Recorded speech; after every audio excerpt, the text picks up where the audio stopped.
Hi folks, you're with Tacitus today, your pushback channel, and thank you for joining this live stream. In this essay, I'd like to talk about the theory of evolution in the context of survival of the fittest.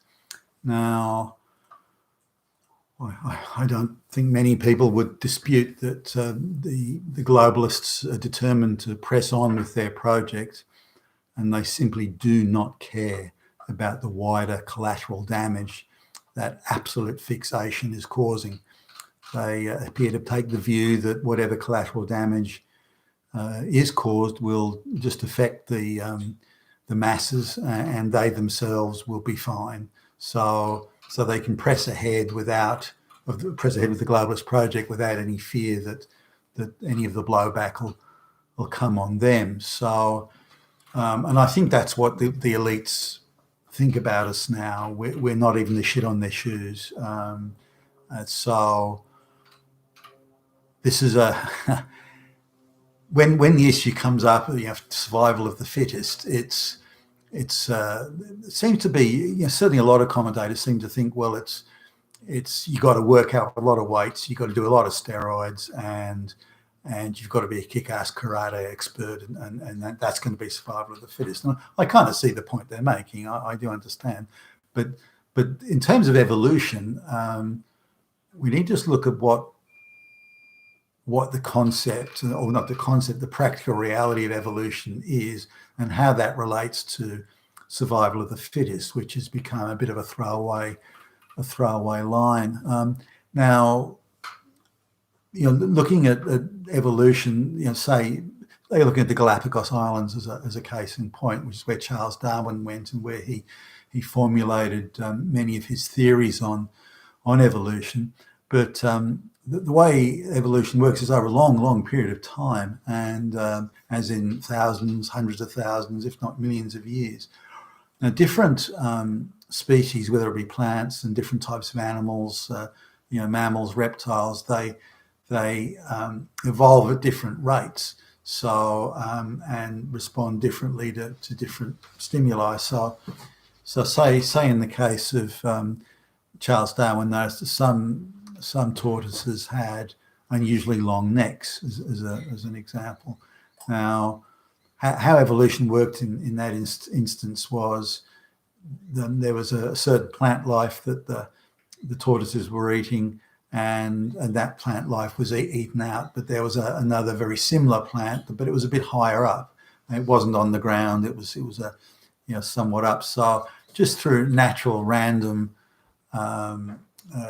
genetics, some tortoises happen to have a bit of a longer neck than others. Completely a random thing, and they were able to reach up and eat the foliage that was just a little bit higher up off the ground. The ones with the shorter necks couldn't do that. So over time, only the longer necked tortoises survived, and their genes were passed on, which then created a whole race, if you like, of longer necked tortoises. So, but that process would have taken many hundreds of thousands, again, if not millions of years. So this was something. This was the theory of his theory of evolution, that when there's a change in one area, other creatures have to respond to it, and those best able to respond, usually through random scattering of DNA, the ones best able to respond to it would be the ones that would survive, and they would in turn pass on their genes. And it could be the same, say, if suddenly the world was plunged into permanent darkness. There's a certain number of people who just happen to be able to see better in the dark, and the ones that don't would struggle to survive in such a situation, and would be less able to survive. Therefore, there'd be a greater chance that the people that could see in the dark would pass on their genes, and then over many generations, then people could see in the dark. So that's the thing. Now, coming to the terms of survival of the fittest, what will be the fittest person or people or groups to survive if this globalist pushed Armageddon, does take place. We all hope it doesn't, but if it does, given again their rabid determination to push on, regardless of cost, push on with the globalist project, we have to assume that some sort of form of Armageddon will occur. So who will be, or what groups of people will be the most able to deal with it? Is it people who can go without food for the longest, for example? People who can go without water for the longest, again, for example. People who can run the fastest. People who can fashion weapons the most skillfully. Is it going to be plumbers that can get clean drinking water for you? Is it going to be carpenters that can build shelters to keep you warm in the cold weather? What will be the group? Will it be skills based? Will it be genetically based? Will it be some other form of people best able to organise as groups? People who have organisational abilities. We don't know which way it'll go. Now, the people that are best able to resist the globalists, they're going to be the ones that they want to sort of take away from the reproduction pool. We see it now in business. We see there's a willful approach amongst not only government employees, but much of the private sector now, certainly the multinationals, to hire the least qualified person they can.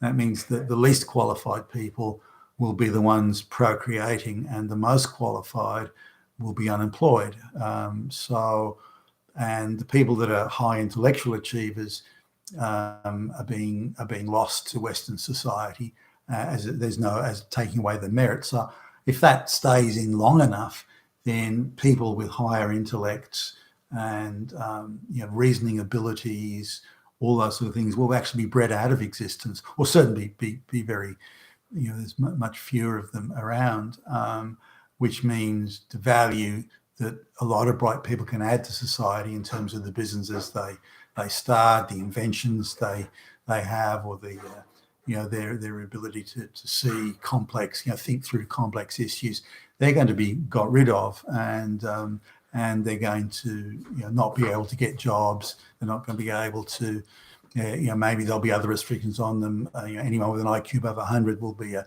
terrorist white supremacist that has to be killed off or neutralized so they can't reproduce or something like that. So there'll be these sort of, now if it goes on for long enough, then over in an evolutionary sense, then that would be given that it's artificial rather than natural, they'd be knocking out within say 5 generations, they could probably breed high IQ people just out of existence. They could obliterate them. And then could, say, give incentives to mentally retarded people to procreate, but then put heavy taxes on brighter people who try and procreate or do procreate. So there's various mixes the globalists can do, but the way they're behaving at the moment is anyone that challenges their authority, disagrees with them, questions them, disagrees with the globalist project, anyone in that category must be crushed. And they're getting more and more brazen and bold in their efforts to crush these people. And so, in an evolutionary sense, their plan at the moment, or their behaviour at the moment, is going to, I believe, breed or just eradicate effectively people with higher IQs and greater abilities and so on, because they're not needed in, as the globalists would perceive it, they're not needed in the globalist world. And if you look at how most, if not all, jobs now are turning into checklist jobs, where even doctors and vets and people who typically have to analyse something and then decide on a course of action, that's been effectively eradicated at multiple levels, and now people just go through the checklist, and that's preparing the way ahead for robots to do the work, so that people are being trained to behave as a robot would. When you see this, do that. Not even any analysis. So when you're talking to people, call centers are a classic example. When you're talking to people who are using the checklists, they actually have no comprehension of what it is they're dealing with or of your issue. They're simply looking for the point on the checklist that they start from. That's all. So the nearest match will do. They might grab a key word that's somewhere in the sentence of the checklist and say, oh, that's it. This idea of needing people that understand what they're doing and know what they're doing and can reason it through and think it through, and having gathered the information, the evidence, if you will, they can decide on a course of action. That's gone. So in evolutionary terms, the globalists have decided that the people who have that capacity to think things through in the hierarchy, they're just not needed anymore, not in the new globalist paradise. And this was something that in the Soviet Union, people with Solzhenitsyn and others sort of commented along these lines, and other commentators said, well, look, the people that got somewhere in the Soviet Union were people that believed whatever they were told, didn't question or dispute it, and they had the abilities of someone, say, between 3.5 and 4.5 out of 10.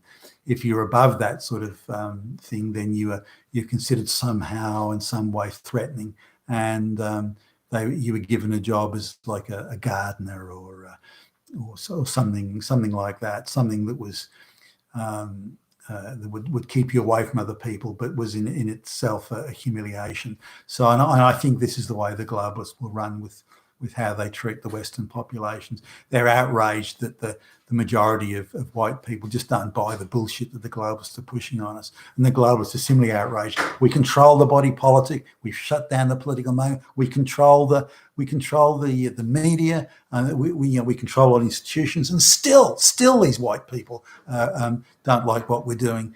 So we've just got to crush the crap out of them and make sure they're bred out of existence. I think that's going to be the way things go. So before we get to that point, survival of the fittest is going to be those who can successfully oppose that attempt to eradicate white people, and the higher performing white people in particular. You've been with Tastas today, your Pushback channel, and thank you for listening.